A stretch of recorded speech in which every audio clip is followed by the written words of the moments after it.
guys? It's your boy, Barca Boy 103. Today we're going to be reacting to the Barcelona news over the past 24 hours. We're going to be talking about Luuk de Jong's presentation as a new Barcelona player, also covering his press conference, Joan Laporta, and as well as Mateu, Alemany, how Barcelona and Ronald Koeman will be giving Philippe Coutinho one more chance to succeed at Barcelona, and how Joan Laporta is planning on suing Bartomeu next month, announcing it to the members of the socios during the General Assembly, getting the go-ahead from them, and then he will begin to prosecute Bartomeu. And lastly, give you guys some injury updates around the club. We've gotten some big blows for that Bayern Munich game in Jordi, Alba, and Dest, and there could be a little bit of delay in Ansu Fati's recovery as well. But before we get into it, make sure you guys smash that like button down below. Let's try to get to 200 likes in this video. It'll be very much appreciated. Also, make sure you hit the subscribe button down below if you haven't already, and let's get into it. Before we get into this video is sponsored by the One Football app. It's an absolutely brilliant football app that I've been using now for the past few years. It's the best in my opinion. It has everything you need: breaking news, transfer news, videos. You have all the matches in the top 5 leagues in one spot, or you can even add more leagues. I believe it has 160 different leagues. And also you can follow your favorite football team. Of course, for me, it's going to be Barcelona. You can have, predictions. It tells you the next games. You have news about it as well. You have a nice little place where you can see all the tables for Champions League, Copa del Rey, Super Cup, La Liga. You can have the squad list as well. You can see all the first team players of Barcelona and some of the Barcelona B players as well. Nice little spot for transfers as well, for everything that's linked to just Barcelona. And during the match, there is live voting of the man of the match. But what I love about this app the most is when we score, it tells you who assists, it tells you if it's a penalty or an own goal. Some apps don't do that. It's absolutely brilliant. Of course, it has full-time stats as well, offside, possession. It also has news on La Liga, transfers on La Liga, and stats as well: top scorer, assists, red cards, yellow cards. This is by far the best football app out there, and the best part is it's free. So top link in the description down below. Give it a go. You won't be disappointed. Let's start off with the biggest event over the past 24 hours, and that is the presentation of a new Barcelona player in Luuk de Jong. As you can see as well, he is holding up the new Champions League kit for Barcelona. It's available. You can go buy it. Of course, I already bought mine. I kind of like it, to be honest, and at the moment I do believe it's actually better than the actual home kit. But anyways, of course, with the presentation of the players comes the press conference. We have Mateu, Alemany, Joan Laporta, and of course the player himself, Luuk de Jong. We'll start with him. Let's get in and see what he had to say. Started by saying that my connection with Memphis Depay, I have a good relationship with him. I know him from PSV. We had a great understanding there. Hopefully we can have the same connection here. Physical preparation, I feel really good at the moment. I suffered a knee injury during the Euro 2020, but since a couple of weeks ago, I've been feeling really good again. Koeman wanted a different striker to change the tactics, and I do believe that I think that I'm the type of player that he wanted. Scoring against big opponents, to score in such stadiums is such a motivation I have. I love to help the team. For me, it doesn't matter against which team we are playing. I want to score goals. And message to the fans that are more doubtful about my arrival: look, I think the message of the coach was clear. He wanted to bring in a different striker to the team. I have a lot of confidence in myself, and we're going to have a great season together. And yes, I am only here on loan. Will I stay here permanently? As of right now, I don't know. I'm going to work hard, and we'll see what the future brings. And also, Mateu Alemany spoke during the press conference as well, giving his point of view from the director of sport, making all the moves, making everything happen. He started by saying that Luuk de Jong signing, the last day was a difficult day of the transfer window. A lot was happening. We went on Luuk de Jong. He was the best option out there, also because of the economic situation that we have at the club. And yes, we had several options to go for. I don't want to talk about those names. Of course, the reporter was asking more so about Dani Olmo. He's saying yes, he was an option, but again, don't want to specify on names. And then he spoke about Koya's situation on deadline day, saying it's a special situation. For weeks we've been talking with Sheffield United. It was all done, but for reasons that we still don't know about, it didn't happen in the end. And right now we are focused on registering Collado as a Barcelona B player, because the league so far did not want to let him get registered as a Barcelona first team player. So we had to go Barcelona B. Then of course he'll play in the first team, and if he wants to, he can go down and play for Barcelona B to get some minutes. Now on the Coutinho clause. Now we've been hearing a lot of rumors over the past 24 hours, firstly coming in from Sport, saying that Barcelona are obligated to pay 20 million euros to Liverpool if Philippe Coutinho reaches 100 appearances for the club, and right now he's on 90 games, so of course 10 more games and we have to pay 20 million euros to Liverpool. But Goal have come out saying that Barcelona don't have to pay any single clause to Liverpool if Coutinho plays 100 games for the club. That clause does not exist. So of course, as a fan, it's bringing a lot of confusion. And before the press conference, I was hoping that someone would ask this question. I even tweeted about it. I'm saying, please, someone ask Laporta if this clause is true. When Mateu Alemany was asked the question, he said the Coutinho clause, there are no clauses that concern us. He's a very important player. Yes, you saw him play well in the game behind closed doors. We hope that he can be a great signing for us this season. Of course, a great signing because he was injured for the whole entire last season.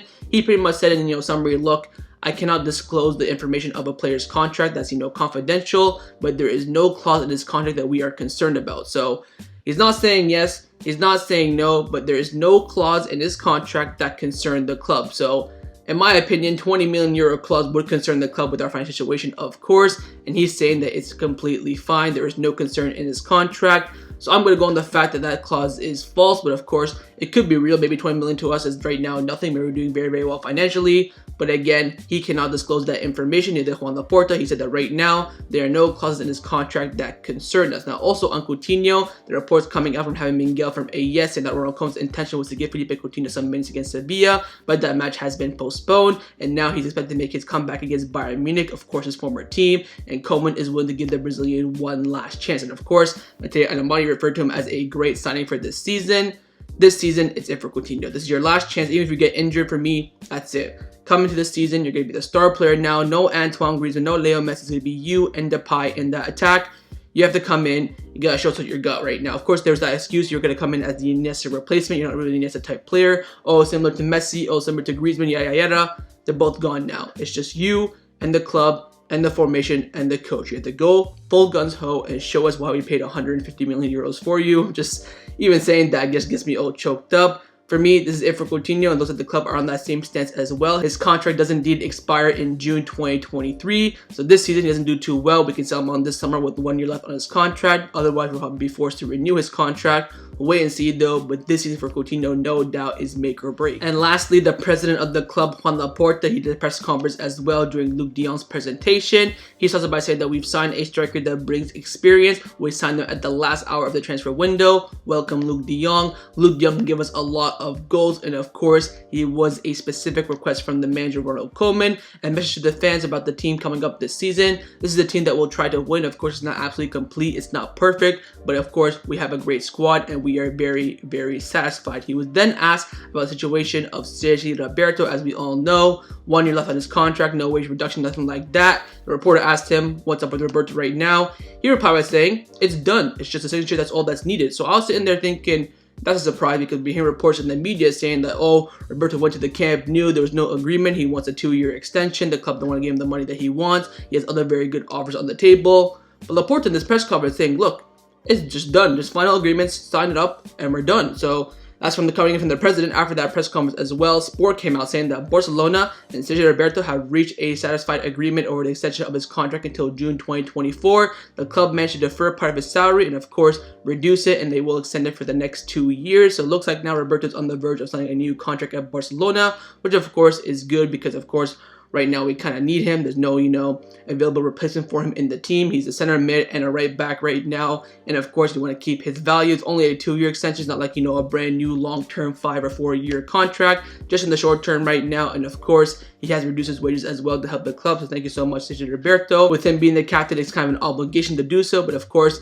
it does show his love for the club. So Roberto, according to Joan Laporta, his contract renewal is a done deal. Now back to the press conference, he goes on to say that obviously that kind of situation was very complicated, but the sporting area have done a very good job. I want to personally thank Rafael Uste and Mateu Alemany and everyone who's involved in their work. Today, our wage bill is 80% compared to our income. Of course, when we first came in, it was 110%. And of course, we do still want to lower it. I think right now his aim is 65 or 70%, which will be very, very good. This has been the most complicated transfer window that we have ever experienced as well. Of course, he's been the president from 2003 to 2011, and of course, this season as well. This has been the most complicated window. Ins and outs, Messi leaving, of course, pandemic, old board, all that sort of stuff. And for me as a fan, this is probably the most complicated window as well. Barcelona have now lost Messi and Griezmann. I think that there is hope. I think the fans understand that these difficult decisions had to be made for the good of the club. We had to do it, and of course, we do have some players coming in. The players are more motivated than ever. They will transmit this to the fans, and Ronald Koeman has all my respect. In regards to that question, the reporter asked him, look, in Mundo Deportivo's interview with Ronald Koeman, he said that your words hurt him, but of course, now you're both past it.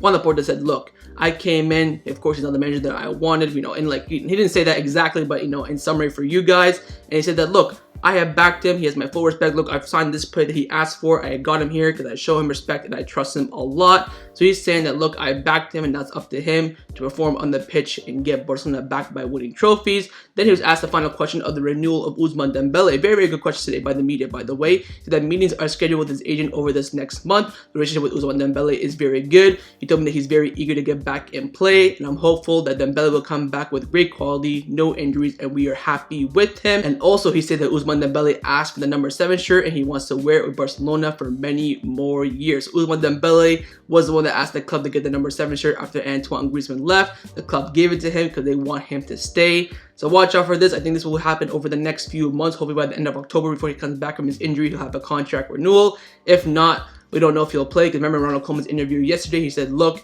if he does not renew his contract, he probably won't play, so we'll have to wait and see about that. So overall, a very strong press conference from Joan Laporta and Mateu and Alemany. And by the way, as well, Rafael Usti, the vice president of Barcelona, came out saying one sentence about, I think someone was asking about new players coming in. Mateu Alemany answered the question, and Rafael Usti also added, do not forget about La Masia. We have Nico, Javi, Collado, Alejandro Balde. We are trusting a lot in La Masia, so it's something to look forward to in the future for sure. Now Luuk de Jong is here. He's going to be the target man for Barcelona this season. Hope he does the best on a 1-year loan. Could he extend if he performs well? We'll have to wait and see. But welcome Luuk de Jong, and I wish him all the best at Barcelona for this season. Let's now get into the news surrounding Barcelona over the past 24 hours. And the big story that we have today is coming in from El Confidencial. And they've come out saying that Barcelona are gearing up to begin prosecution against Bartomeu and his board if the planned meeting this October demands action, responsibility, and vote in favor of it. The club will hold the previous board accountable for the loss of 487 million euros. So this October, we will have another general assembly. In the assembly, he'll ask the associates, the members of the club, to vote whether or not he should sue Bartomeu or not.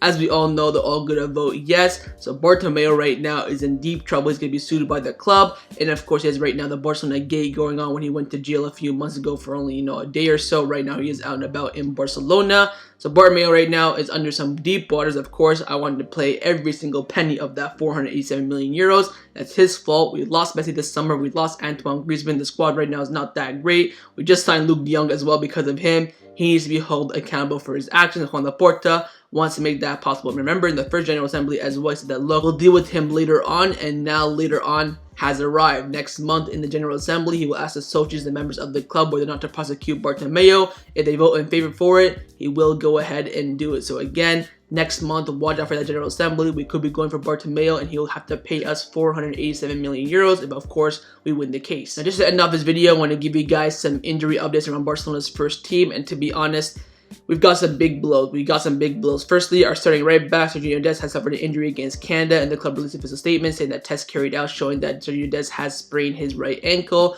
Injury occurred for US versus Canada on December the 5th, and the evaluation of his injury will mark his availability. And right now, having Miguel from AES saying that tests confirmed that Dest, of course, has a grade 1 sprained ankle, which can leave him out of action for around 10 to 15 days. He is 100% ruled out for the game against Bayern Munich, and he has a big doubt against Granada the following weekend. But there is some good news coming in from Juan Martin saying that right now, Dest is convinced that he'll be able to be fit for the Champions League opener against Bayern Munich. The ankle sprain is not serious, but is not improving as quickly as it was expected to. So Dest right now, looking like he's going to be out for this game 100%. We will probably see Mingueza and or Sergio Roberto, and 3 at the back, Mingueza right center back, Roberto right wing, right wing, whatever, right wing back, who knows. But Dest being ruled out for this game is literally causing us to change our formation, because right now with the sale of Emerson, we don't really have a natural right back. Of course, Mingueza is more of a center back, Roberto is more of a midfielder. Again, he won't be out for too long, but he will miss the game against Bayern Munich very likely, and he will be a doubt for the match against Granada the following weekend. Again, the injury is not that serious, but he will be ruled out for a big game. From one fullback to another is Jordi Alba. We have an injury update about him. Jordi Alba remains on the bench for Spain's qualifier against Kosovo due to muscle discomfort. Luis Enrique already made it clear that he would not take any risk for this match, so he has opted for Reguilón coming in from Sport. And right now we're hearing that Jordi Alba is a doubt for the match against Bayern Munich. Of course, he will be coming back to Barcelona today. They'll do some tests, all that sort of stuff. Right now on paper, it's just discomfort, but you never know with these discomforts. He is a big doubt for this game. And imagine he doesn't start. What are we going to do? Play what? Alejandro Balde, Roberto left back. I have no idea what Ronald Koeman's going to do. Maybe Pedro left back, with the 3 that back him at the left wing back position. I have no idea. We'll talk about more on that when the match preview comes up. But right now, Jordi Alba, a doubt for Bayern Munich. Dest pretty much ruled out. Next up, we have an injury update on Ansu Fati. Now, over the past month, I've been telling you that Ansu Fati is scheduled to come back after the September international break. Right right now we're after September international break, and there's still no Ansu Fati, and Javi Miguel came out with a big blow to all of us, saying that Ansu Fati's return to the pitch has been delayed until after the October international break. The recovery of the young forward has been coupled with a slowdown in rehabilitation in recent days, which has forced the handbrake to put on initial expectations, and the player did not play a single second in the game behind closed doors against AE Prat, with the justification that Ansu Fati still has to add more training sessions to play. And again, Ansu Fati should be fit after the international break in October and should be able to play against Valencia on October 17th. We gotta wait another month now for Ansu Fati. I mean, it's annoying. He is right now fully fit, ready to go. Of course, you guys, didn't know. They just want to, play him in training, get that match fitness up, all that sort of stuff. Because remember, he hasn't played, since November of last year. I understand that, but like we've been hearing after, September for like 4 months now. Now September comes, you want to delay it another month. I get it. I don't want any risk. I want him to be, 500% ready to go. It's a big blow for us culés. Number 10 shirt, we want to see him, as soon as possible. But Fernando Polo from Mundo Deportivo has come out saying that although Ansu Fati has gained a lot of physical tone in recent weeks, it will take another 2 or 3 weeks for him to get that medical green light. Ronald Koeman is not in favor of rushing him for the match against Granada next weekend. He could return against Cadiz or against Levante. So according to Fernando Polo, Ansu Fati is going to be back in, 2 weeks. So who do you want to believe? That, Javi Miguel, literally the fitness guy, or Fernando Polo, a very good source, but not really, known about his fitness. I don't know what to say. I mean, I thought he would be back right now for this game, for against Bayern Munich, but I guess it's not looking very likely. I think, the best thing, he cannot step on the pitch until he's 500% ready. Not even 100%, 500% ready. Because he comes back on that pitch and suffers a relapse, I'm going to fly to Barcelona myself, and I'm going to sack that whole entire medical team. Like, if you want to delay it another month or so, but he comes back 500%, I'm all for it. But if you want to bring him out now at 110%, it's going to be a bit iffy, 50-50. So we'll wait and see what happens with Ansu Fati. Of course, he is the star boy right now, the number 10. We all want to see him come back on the pitch as soon as possible, but it does look like his return will be delayed a little bit. So that was my reaction to the Barcelona news over the past 24 hours. Hopefully you guys enjoyed this video. If you did, make sure to leave a like, and of course, leave your thoughts down below in the comments on everything we discussed. But the main thing I want to know firstly about Philippe Coutinho on his last chance. Do you think he deserves it or not? Bartomeu getting sued. Do you want all that money? You want him to go to jail? Let me know your thoughts about that in the comments below. And lastly, about the injury concern at the club. Are you a bit worried with the medical staff? You think, what, just niggles here and there from the players playing too much? And of course, make sure you guys subscribe down below if you haven't already. And I'll see you guys next time on the channel. Take care, and Forza Barca.